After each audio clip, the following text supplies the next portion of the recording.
Fala gente, eu sou o Lucas Tardanha, a estante está esse fuzuê, porque hoje eu vou falar de todas as minhas leituras de dezembro de 2016.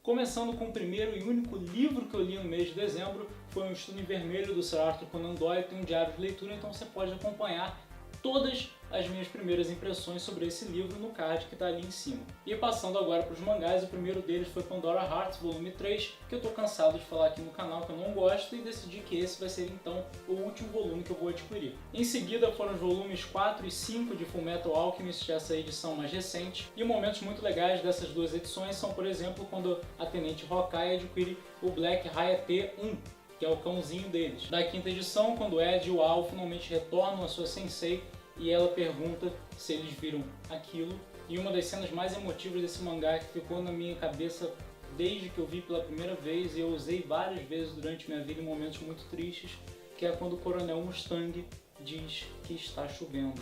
Li também os volumes 9 e 10 de Vagabonds, que eu tenho dito que tem se tornado um dos meus favoritos. Eu sempre gostei de filosofia oriental, desde que eu fazia karatê e li o Tao Te Ching. Especialmente tem um momento muito bonito, transcendental até nessa nona edição, que é quando um mestre está passando seus conhecimentos para o discípulo e o discípulo é capaz de ver o mestre do seu mestre atrás dele. Seguindo em frente, eu li o volume 7 de Knights of Sidonia, aquela Odisseia no Espaço, e infelizmente eu fiquei um pouco triste, porque foi nessa edição que eu descobri que se torna desnecessário você ler um mangá se já tiver visto a série da Netflix. Não que seja ruim, mas é basicamente a mesma coisa que você pode ver na Netflix, paga nós, sendo que na Netflix você vai poder ver ele animado e com aquela música de abertura que é fantástica. Li também o nono volume de Tokyo Ghoul, que diferente de Knights of Sidonia, se você tiver visto o anime, ainda assim vale muito a pena ler o mangá, porque ele adiciona muita coisa à trama, e eu estou segurando ele pelo verso, não por um erro, mas porque eu gostaria de dar foco a essa personagem. Se você sabe quem é.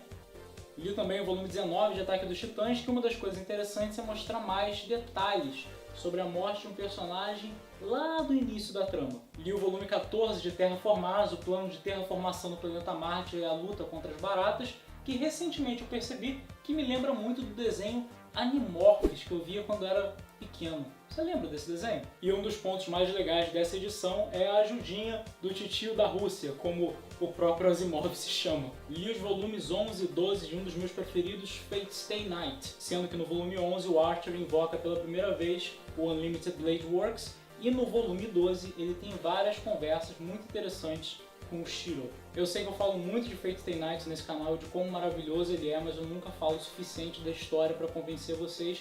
Isso está chegando ao fim. Também em relação ao universo Fate, que eu esqueci de falar no início, vou colocar ali do lado a imagem, Fate Kalate Liner Dry. Esse Dry tem um 3 e um R aí do lado, que eu não tinha a mínima ideia do que queria dizer, até que eu comecei a estudar alemão eu percebi que isso simplesmente quer dizer Dry, que é 3 em alemão. Essa série ainda está sendo publicada no Japão, eu acompanho online, é a terceira temporada de um spin-off centrado na personagem Ilha, que se torna protagonista de uma nova história. Em seguida foi o volume 3 do mangá Noragami, que foi uma das minhas descobertas do segundo semestre do ano passado, e esse volume é muito interessante porque mostra um ritual que eu já tinha visto no anime chamado Borderline, ou aqui conhecido como Cárcere. Nesse mangá, os espíritos humanos, depois de mortos, podem ser dados novos nomes pelos deuses e assim se tornam armas para os mesmos. Só que se um desses espíritos começa a cometer vários, entre aspas, pecados, isso afeta o deus até o ponto que ele pode se tornar tão corrompido que ele morre.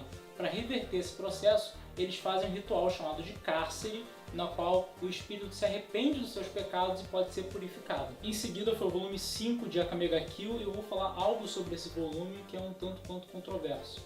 Eu acho que ele não deveria ser vendido nos jornaleiros para qualquer pessoa. Não pela história principal de Akame ga Kill, eu já terminei de ver o anime e realmente não tem nada que vá traumatizar alguém, mas existe uma história extra nessa edição, bem aqui no final, que me deu vontade de vomitar, me deixa nauseado até hoje quando me lembro dela. Então realmente pensar numa criança lendo isso não tem como. Li o volume Gaiden de Naruto, também conhecido como Sétimo Hokage e a Lua que Floresce Vermelha. Esse volume único se passa muitos anos depois do último capítulo da série de Naruto e também arruinou minha estante. Se você viu o Bookshelf Tour parte 2 você sabe por quê. E ela é focada em um plot meio boboca numa das filhas dos protagonistas anteriores, que eu não quero dar muito spoiler. Mas eu definitivamente não gostei. Eu não gostei quando saiu, logo depois de Naruto, e eu não gostei lendo o volume físico também. Li Lovely Complex volume 5, que é uma trama adolescente japonesa, tipo uma malhação, só que bem feita.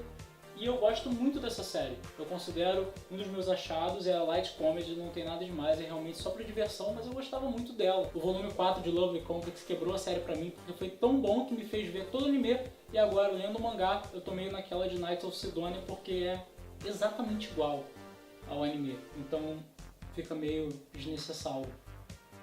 Li o volume 5 de Eden, que eu tô cansado de falar aqui, que é uma das mais caras, mas que mais valem a pena. E a melhor que eu já vi, ficção científica em mangá. As pessoas vão falar, mas e Akira? Mas e Ghost in the Shell? Infelizmente não li ainda Akira e Ghost in the Shell, tem muita coisa pra ler, gente. A história continua tão bem construída como sempre, milhões de personagens, todos eles muito bem trabalhados. Só tem um porém, que nessa história houve uma cena de estupro que, assim como o capítulo extra lá de Akame ga Kill, me deixou realmente abalado. Isso é uma outra questão que eu estava discutindo outro dia. Todos esses mangás são vendidos no jornaleiro como se eles fossem todas partes de um grande grupo chamado mangá. Tem todos os tipos de mangás no Japão e você não pode deixar uma criança entrar no jornaleiro e comprar qualquer mangá. Imagina, ela lendo Eden ou o último capítulo de Akame ga Kill. Uma responsabilidade inacreditável. As bizarrices de Arako Under the Bridge continuam no volume 4, onde nós temos aqui a figura do pai do Kou e o relacionamento com ele, e como isso vai afetar todos os moradores debaixo da ponte. E o volume 8 do spin-off de Ataque dos Titãs, o Antes da Queda, que se passa antes da história principal, quando eles estavam desenvolvendo o equipamento de movimento tridimensional. E Antes da Queda, para mim, foi um spin-off que começou fraco, teve um momento de forte ascensão, e agora parece que está caindo de novo. Ainda não teve nada terrível, mas ele entrou meio que numa mesmice. Vamos ver como é que vai ser o próximo volume. E temos por fim o Jardim das Palavras, Kotonoha no Niwa, ou na Netflix você pode encontrar, como eu encontrei, por The Garden of Worlds, que é uma tradução literal de O Jardim das Palavras. Nesse mangá, ou filme, porque não é uma série, tá gente, é um filme, você vê em uma tarde, a gente vai acompanhar esse garoto que ainda está no ensino médio e quer ser um sapateiro e se encontra com uma mulher num dia de chuva que ele não conhece, mas acaba se encontrando diversas vezes desde então. E eu não vou falar mais dessa história porque ela realmente vale a pena, mas o que eu vou dizer é que o mangá, e isso é raro que eu vou dizer agora, o mangá vale menos do que a animação. O som, a composição, as cenas, vale muito mais você ver na Netflix, paga nós, do que ler o mangá, apesar dele não ser ruim. E com isso eu encerro as leituras de dezembro de 2016. Quantos títulos foram? Você contou? Caso você queira contar, você pode ir no Scooby, onde todas as minhas leituras são divididas entre os livros e os mangás. Está tudo lá direitinho, catalogado pelos meses, pelos anos. Fique à vontade para me adicionar lá. Se você gostou do vídeo, mas ainda não é inscrito no canal, não esqueça de fazer lá embaixo. Me siga no Twitter e no Instagram. Estou sempre lá comentando das minhas leituras, das coisas que eu assisto, das coisas que eu escrevo. Até o próximo vídeo e ótimas leituras!